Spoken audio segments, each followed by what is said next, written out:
नमस्कार बच्चों। दीपावली की 4-5 छुट्टियां मनाने के बाद में आज फिर से स्टार्ट करते हैं अपना कोर्स आगे से। आज अपना टॉपिक है पर्सनल प्रोनाउन। वही बात, टॉपिक स्टार्ट करने से पहले बच्चों, ये इंग्लिश लैंग्वेज है, मैथ्स और रीजनिंग नहीं है कि आज हमने घड़ी पढ़ी और कल हम अल्फाबेट के ऑर्डर पढ़ लेंगे, तो ऐसा नहीं होना है। इंग्लिश है, लैंग्वेज को लैंग्वेज के तरीके से पढ़ना पड़ेगा। तो वीडियोज को सीक्वेंस से देखिए, बेसिक से देखेंगे, तभी आपको जाके आगे की वीडियो समझ में आएंगी। आज अपना टॉपिक है रिलेटिव प्रोनाउन। मैं आपको pronoun, personal pronoun, demonstrative pronoun, ये चीजें मैं आपको पढ़ा चुका हूँ। अगर आप उनको पहले पढ़ लेंगे तो आपको रिलेटिव प्रोनाउन अच्छे से समझ में आ जाएगा। क्योंकि अगर आपने वही, आपको यही नहीं पता प्रोनाउन क्या होता है, पढ़ने चल पड़े आप रिलेटिव प्रोनाउन, तो फिर टाइम वेस्ट होना है, और वो मैं आपका चाहता नहीं कि आपका टाइम वेस्ट हो, है ना। तो शुरू करते हैं अभी क्लास। रिलेटिव प्रोनाउन अपन ने चार लिया, वो, whom, which, that, वो, whom, which, that।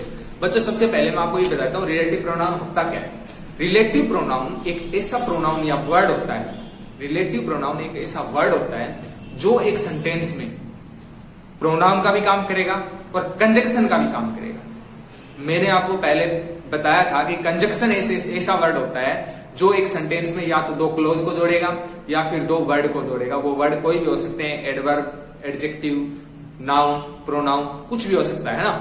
तो क्लोज जो कंजक्शन है वो दो क्लोज को जोड़ेगा या फिर दो वर्ड को जोड़ेगा। यहाँ पे रिलेटिव प्रोनाउन है ना, वो प्रो कंजक्शन का काम करेगा, मतलब प्रोनाउन प्लस में कंजक्शन, वो प्रोनाउन भी होगा और कंजक्शन भी होगा। कैसे होगा अभी पढ़ेंगे हम सेंटेंस में। सबसे पहले अपन वो, वूम ले लेते हैं। सबसे पहले अपन वो और वूम ले लेते हैं। वो, वूम, वो है वो एक सब्जेक्टिव केस होता है, वूम है वो एक ऑब्जेक्टिव केस होता है। वो एक सब्जेक्टिव केस होता है और वूम एक ऑब्जेक्टिव केस होता है। अब पता कैसे चलेगा सब्जेक्टिव ऑब्जेक्टिव का, तो मैं आपने पहले पढ़ा था, पर्सनल प्रोनाउन पढ़े थे, है ना। पर्सनल प्रोनाउन में जैसे आई था, आई का ऑब्जेक्ट क्या था, मी था। सी का क्या था, हर था। उसी तरीके से वो जो सब्जेक्टिव केस होता है उसका ऑब्जेक्टिव केस क्या होता है, वूम होता है। तो जहां पे सब्जेक्ट की जरूरत पड़ेगी वहां पे हम वो लेंगे, जहां पे ऑब्जेक्ट की जरूरत पड़ेगी वहां पे हम वूम लेंगे। अब पता कैसे चलेगा सब्जेक्ट या ऑब्जेक्ट आएगा, ये मैं चीजें आपको सेंटेंस ब्रेक करना पहले से सिखा चुका हूं। आपको ग्रामर की एक बेसिक है वो मैं आपका तैयार कर चुका हूं पहले से। तो आपसे फिर से रिक्वेस्ट है, अगर आप इस वीडियो पहली बार देख रहे हो मेरा ये वीडियो, तो आप पहले जाइए सीक्वेंस से वीडियो की देखिए। इसके थंबनेल पे या फिर इसके डिस्क्रिप्शन में सब जगह लिखा हुआ है वीडियो 1, वीडियो 2, वीडियो 3। ये जो वीडियो देख रहे हो उसका नंबर लिखा हुआ होगा, तो वीडियो 1 पे जाइए, या फिर इसके लिंक में, इसकी प्ले लिस्ट का लिंक भी है डिस्क्रिप्शन में, प्ले लिस्ट का लिंक है, तो उस प्ले लिस्ट को जाइए और प्ले लिस्ट को खोलिए और अच्छे से तैयारी कीजिए। चलिए सेंटेंस ब्रेक करने के लिए सबसे पहले अपन वर्ब देखते हैं। वर्ब कहां पे है, इसमें वर्ब यहां है, ये रही वर्ब, एक वर्ब यहां पे है, ये रही। चलो सबसे पहले यहाँ पे गया वो आया है, ये है सब्जेक्ट। वूम अभी देखेंगे हम, वूम होता क्या है, रिलेटिव प्रोनाउन। काम क्या करता है यहाँ पे, कंजक्शन का और रिलेटिव प्रोनाउन दोनों का काम करता है। ठीक है, हेयर क्या हुई, adverb of place. Care here कहाँ आया, यहाँ आया, एडवर्ब ऑफ प्लेस।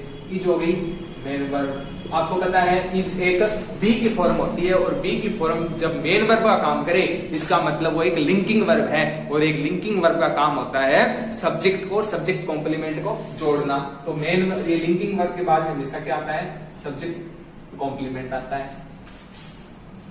अब मुझे ये बताओ, एक वर्ब यहां पे आई, एक वर्ब यहां पे आई। मैंने आपको शुरू से ही बोला था इंग्लिश ग्रामर में कोई भी एक सेंटेंस, कोई भी ऐसा सेंटेंस ना होता जिसकी कोई वर्ब नहीं होती, और कोई भी ऐसी वर्ब नहीं होती जिसका कोई सब्जेक्ट नहीं होता। मतलब जितनी वर्ब होंगी उतने सब्जेक्ट होंगे, जितनी वर्ब होंगी उतने सब्जेक्ट होंगे। तो यहाँ पे वर्ब एक ये रही, एक वर्ब ये रही, सब्जेक्ट कहाँ है, एक सब्जेक्ट ये रहा, और तो सब्जेक्ट मुझे कहीं दिख नहीं रहा इस सेंटेंस में। आपको एक चीज और बताई थी कि एक सेंटेंस में सब्जेक्ट या ऑब्जेक्ट कौन बन सकता है, नाउन या प्रोनाउन, दो ही चीजें बन सकती है। इसका मतलब जो ये रिलेटिव प्रोनाउन है ना, ये यहाँ पे सब्जेक्ट बनना चाह रहा है, क्योंकि सब्जेक्ट नहीं है ना सेंटेंस में, सब्जेक्ट की जरूरत है, तो ये सब्जेक्ट बनना चाह रहा है। लेकिन वूम तो ऑब्जेक्ट होता है, सब्जेक्टिव केस तो होता ही नहीं है। वूम का सब्जेक्टिव क्या केस क्या होता है, वो होता है, वूम नहीं होता। तो यहाँ पे क्या आना चाहिए था, वो आना चाहिए था, सही सेंटेंस ये था the boy who came here is a player, the boy who came here is a player. तो जहां पे सब्जेक्टिव केस की जरूरत होगी वहां पे हु लगाएंगे, जहां पे ऑब्जेक्टिव केस की जरूरत होगी वहां पे हुम लगाएंगे। चलिए दूसरे सेंटेंस पे, आई ये हैव मेन वर्ब हो गई, आई हो गया सब्जेक्ट हो गया। अब पूछोगे सर हैव तो हेल्पिंग वर्ब होती है, मेन वर्ब कैसे होती है? मैंने आपको बताया था कि इंग्लिश ग्रामर में तीन मेन प्राइमरी हेल्पिंग वर्ब होती है। कौन कौन सी? एक तो बी, एक हैव और एक डू। बी की फॉर्म होती है is, are, am, was, were, been. Have की फॉर्म होती है हैज या हैव, हैड, हैड। डू की फॉर्म होती है डू या डज, डिड और डन। ये हेल्पिंग वर्ब का काम करती है, एक सेंटेंस में हेल्पिंग वर्ब का काम करती है, हेल्पिंग वर्ब का काम करती है या फिर मेन वर्ब का भी काम करती है। मेन वर्ब का काम कब करती है? जब उनके साथ में कोई भी मेन वर्ब नहीं आई हो। ये जो मैंने तीन आपको प्राइमरी हेल्पिंग वर्ब बताई, ये एक सेंटेंस में हेल्पिंग वर्ब बनने का काम करती है और एक मेन वर्ब बनने का भी काम करती है। हेल्पिंग वर्ब कब बनेगी? जब इनके साथ में कोई मेन वर्ब आ जाए। मेन वर्ब कब बनेगी? जिनके साथ में कोई मेन वर्ब आए ना, यहाँ पे कोई मेन वर्ब आई ना। अब आप पूछोगे सर आप मेन वर्ब कैसे ढूंढे? बच्चों मैं शुरू से सिखा चुका हूं आपको कि मेन वर्ब कैसे ढूंढते हैं, सब्जेक्ट कैसे ढूंढते हैं, ऑब्जेक्ट कैसे ढूंढते हैं, है ना। सब चीजें बता चुका हूं, बेसिक क्लियर हो चुकी है पीछे से। आप पहली बार वीडियो में हो तो आपको जरूर परेशानियां हो सकती है, पहले जाइए पीछे वीडियो देखिए। हैव ऐसा क्या हो गया? ए हो गया, एक आर्टिकल, सन हो गया ऑब्जेक्ट, वो हो गया रिलेटिव प्रोनाउन। अभी देखेंगे अपन वो आएगा, वो हम आएगा। लव मेन वर्ब टू, ये मेन वर्ब 1 थी, ये सब्जेक्ट 1 था, ये सब्जेक्ट 2 हो गया लव। अब मच क्या हो गई?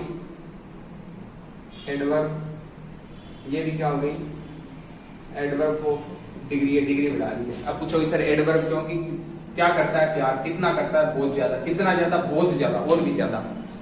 पहले प्यार कितना करता है? ज्यादा। कितना ज्यादा? बहुत ज्यादा। वर्ब को क्वालिफाई करे एडवर्ब, एडवर्ब को क्वालिफाई करे वो भी एडवर्ब। अब बच्चों मैं ये कतई नहीं कहता कि एक सेंटेंस में ऑब्जेक्ट आना जरूरी है।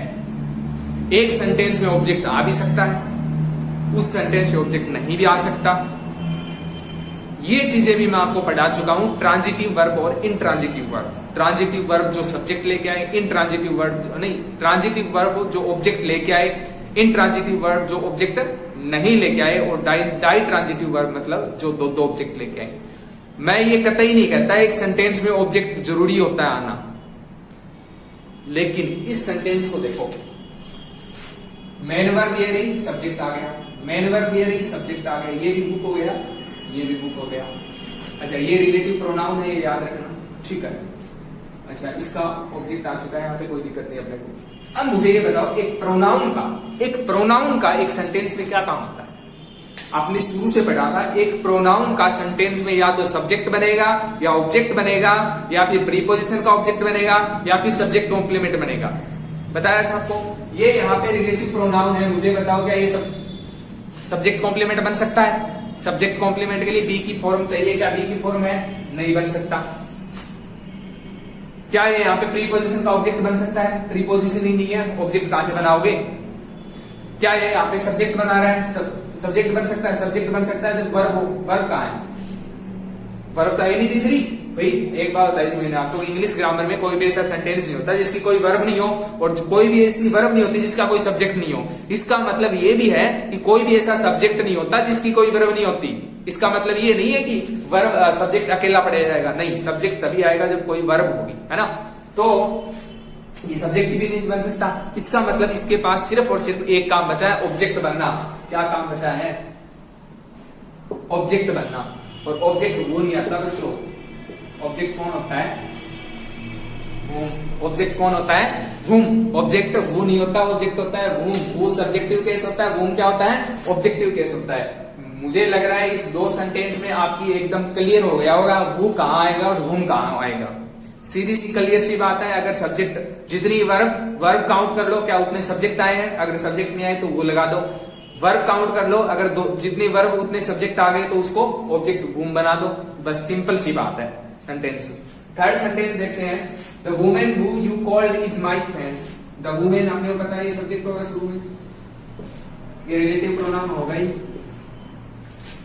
कॉल्ड हो गया मेन वर्ब, ये मैं मेन वर्ब 2 मान लेता हूं, ये सब्जेक्ट 2 हो गया, इस क्या हो गया मेन वर्ब। अपन ने ये सब्जेक्ट यहाँ पे छोड़ा था ना, इसका मतलब इसको कहीं ना कहीं जाके क्या मिलेगी, कहीं ना कहीं जाके इसको एक कहीं ना कहीं इसको जाके वर्ब मिलनी है, ये वर्ब मिल गई यहाँ पे। फ्रेंड क्या हो गया, ऑब्जेक्ट हो गया, ऑब्जेक्ट नहीं हो गया सब्जेक्ट कॉम्प्लीमेंट होगा, क्योंकि यहाँ पे लिंकिंग वर्ब आई है। फ्रेंड हो गया सब्जेक्ट कॉम्प्लीमेंट, ये इसके ऊपर पोजेशन जमा रहा है, ये हो गया पजेसिव एडजेक्टिव, ये क्या हो गया पजेसिव एडजेक्टिव। अब देखो बच्चों, the women who you called is my friend, मुझे बताओ वर्ब कितनी थी, वर्ब 2 थी, एक ये थी एक ये थी, क्या दोनों वर्ब को सब्जेक्ट मिल गया, बिल्कुल मिल गया, दोनों वर्ब को सब्जेक्ट मिल गया, बिल्कुल मिल गया। अब प्रोनाउन एक सेंटेंस में क्या काम करता है, सब्जेक्ट कॉम्प्लीमेंट बनना, प्रीपोजिशन का ऑब्जेक्ट बनना, सब्जेक्ट बनना या फिर ऑब्जेक्ट बनना। प्रीपोजिशन है नहीं जो प्रीपोजिशन का ऑब्जेक्ट बनाओगे, लिंकिंग वर्ब है नहीं जो सब्जेक्ट कॉम्प्लीमेंट बनाओगे, सब्जेक्ट कोई वर्ब बची नहीं है जो उसका सब्जेक्ट बना दोगे, इसके पास काम बचा है एक, वो भी क्या ऑब्जेक्ट बनना। तो ये वो नहीं, यहाँ पे क्या आना चाहिए था, वूम, क्या आना चाहिए था यहाँ पे वूम। अगर वूम आएगा तो ये सेंटेंस सही हो जाएगा, the women whom you called is my friend, whom you called is my friend। समझ में आया बच्चों? चलिए थर्ड सेंटेंस में चलते हैं, रमन हेल्प हो गई, मैन वर्ब 1 रमन हो गया, सब्जेक्ट 1 वुमेन, ऑब्जेक्ट हो गया इसका वूम, रिलेटिव प्रोनाउन है ही सब्जेक्ट 2 हो गया, फोर्थ मेन वर्ब 2 हो गई, हेड। अब बच्चों ये बताओ मुझे, अभी मैंने बताया थोड़ी देर पहले कि प्राइमरी हेल्पिंग वर्ब होती है कौन कौन सी, बी की फॉर्म, हैव की फॉर्म और डू की फॉर्म। ये एक सेंटेंस में मेन वर्ब भी बनेगी, हेल्पिंग वर्ब भी बनेगी। क्या ये यहाँ पे हेल्पिंग वर्ब बन सकती है क्या, जब हेल्पिंग वर्ब हेड तभी बनेगी जब इसके साथ में मेन वर्ब आए, या इसके साथ main verb cancel main verb है क्या, नहीं है, तो ये हेल्पिंग वर्ब नहीं बन सकती। सर मेन वर्ब पहले आई है, क्या आपने ऐसा कोई सेंटेंस देखा जिसमें मेन वर्ब पहले आई और हेल्पिंग वर्ब बाद में आई हो, कभी नहीं हो सकता। इसका मतलब हेड है वो यहाँ पे मेन वर्ब है, और मेन वर्ब भी कौन सी है 3, क्योंकि ये मेन वर्ब 1 मेन वर्ब 2 ये मेन वर्ब 3 और ये इसका क्या हो गया ऑब्जेक्ट। मैंने अभी बोला जितनी वर्ब उतने सब्जेक्ट, एक वर्ब सब्जेक्ट आ गया, एक सेकंड वर्ब सब्जेक्ट आ गया, थर्ड वर्ब सब्जेक्ट कहाँ है, सब्जेक्ट किसको बनाना था, रिलेटिव प्रोनाउन है वही तो सब्जेक्ट बनेगा, रिलेटिव प्रोनाउन सब्जेक्ट बनाएगा तो वूम नहीं क्या आएगा, वो आएगा। सेंटेंस क्या होना चाहिए था, Raman help the women who he thought had cancer. मतलब सेंटेंस इस प्रकार से बनेगी अलग अलग कि Raman help the women, he thought क्या सोचा था उन्हें कि सी हैड कैंसर। ये वो है ना, ये वो किसको रेफर कर रहा है, ये रेफर कर रहा है उस वुमेन को, किसको रेफर कर रहा है, वुमेन को। जो रिलेटिव प्रोनाउन के जस्ट पहले जो चीज आती है ना वो उसको रेफर कर रहा होता है। जैसे यहाँ पे वूम आया था, ये वूम किसको रेफर कर रहा है, इस वुमेन को रेफर कर रहा है। यहाँ पे वूम आया था किसको रेफर कर रहा है, इस सन को रेफर कर रहा है। यहाँ पे वू आया था किसको रेफर कर रहा है, वू को रेफर कर रहा होता है। रिलेटिव प्रोनाउन का अपना कोई मतलब उसको पता ही नहीं होता क्या है तुम, वो अपने एंटीसीडेंट, आगे वाली वीडियो में पता चलेगा आपको एंटीसीडेंट क्या होता है। एंटीसीडेंट के ऊपर पूरा भरोसेमंद रहता है कि ये इसको बताता है कि तेरे साथ आना क्या है। ठीक है, आगे वाली चीजों में और ज्यादा पता चल जाएगा, आगे वाली वीडियो जस्ट आगे वाली वीडियो इसी के ऊपर है, एंटीसीडेंट क्या होता है, ये चीजें आपको पता चल जाएंगी क्या होता है। तो ये रिलेटिव प्रोनाउन को किसी चीज को रेफर कर रहा होता है, रिलेशन, ये रिलेट कर रहा होता है। एक रिलेटिव प्रोनाउन वो सब्जेक्ट या ऑब्जेक्ट को रिलेट कर रहा होता है उस पूरे सेंटेंस के साथ में, है ना। चलिए वो और वोम का हमने यूज देख लिया, अभी चलते हैं अपन विच पे।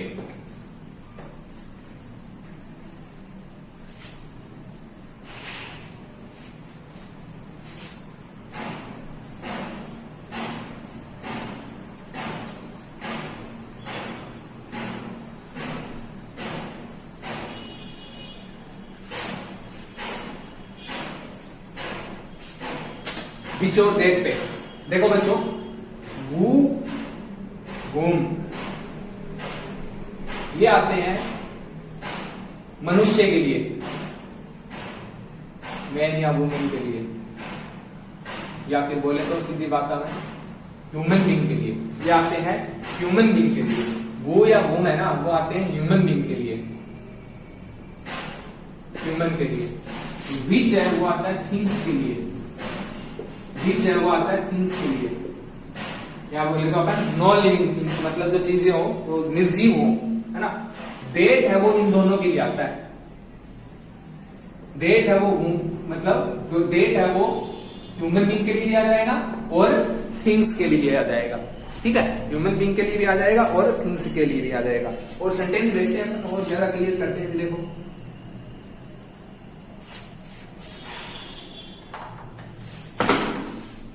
मैंने सेंटेंस लिखा, the gate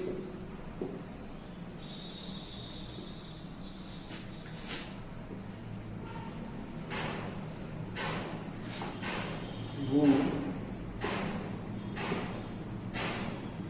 was very old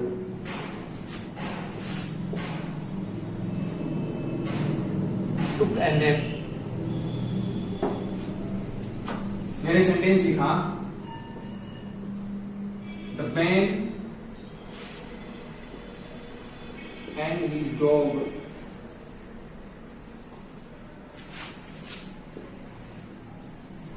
whom I saw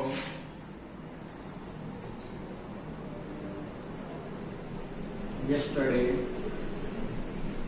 was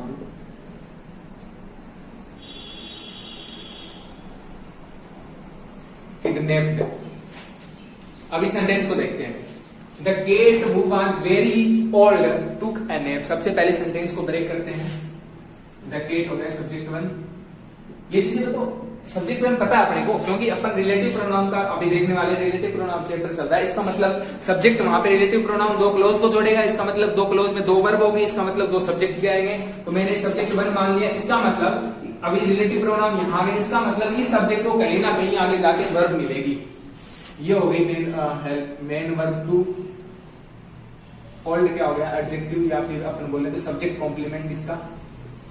ये क्या होगी एडवर्ब, एडवर्ब इसकी डिग्री बढ़ा रही है एडजेक्टिव।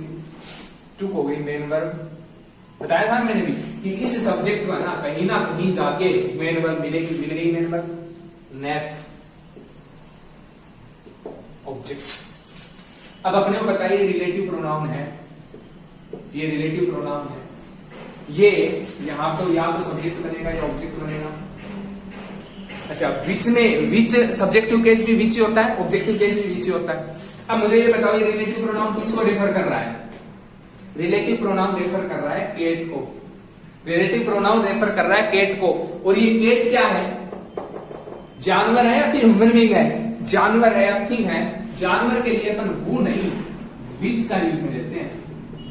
सही सेंटेंस होगा the cat which was very old took a nap. The cat which was very old took a nap. Next sentence देखते हैं अपन। द मैन सब्जेक्ट एंड हो गया कंजक्शन, डॉग हो गया। भाई देखो कंजक्शन क्या काम करता है? सेम तरह की चीजों को जोड़ता है, चाहे वो क्लोज हो, चाहे वो सब्जेक्ट हो, चाहे वो ऑब्जेक्ट हो, चाहे एडवर्ब हो, चाहे एडजेक्टिव हो, कुछ भी हो, सेम तरह की चीजों को। मतलब ये कंजक्शन है वो किसको जोड़ेगा? सब्जेक्ट को ही जोड़ेगा। तो ये भी क्या हो गया? सब्जेक्टिव। इस इसके ऊपर पजेसिव जमा रहा है, इस क्या होगा? Possessive adjective. Home relative pronoun होता ही है। अभी देखेंगे क्या आएगा यहाँ पे, आई। ये दोनों ही सब्जेक्ट वन थे, दोनों ही सब्जेक्ट वन थे। अभी सब्जेक्ट टू आ गया, सो हो गया मेन वर्ब टू। यस्टरडे हो गया adverb of time. Was main verb three. Kidnapped नहीं helping verb three, sorry helping verb three. तो ये हो गई मेन वर्ब थ्री। ये हो गई main verb three. The man and his dog whom I saw yesterday was kidnapped। was kidnapped। अब मुझे ये बताओ ये रिलेटिव प्रोनाउन है, ये किसको रेफर करेगा? क्या ये सिर्फ मेन को रेफर करेगा या फिर डॉग को भी रेफर करेगा? दोनों को रेफर करेगा। अगर मैंने whom या लगा दिया, who लगा दिया तो भैया डॉग नाराज। अगर मैंने which लगा दिया तो कौन नाराज? मेन नाराज।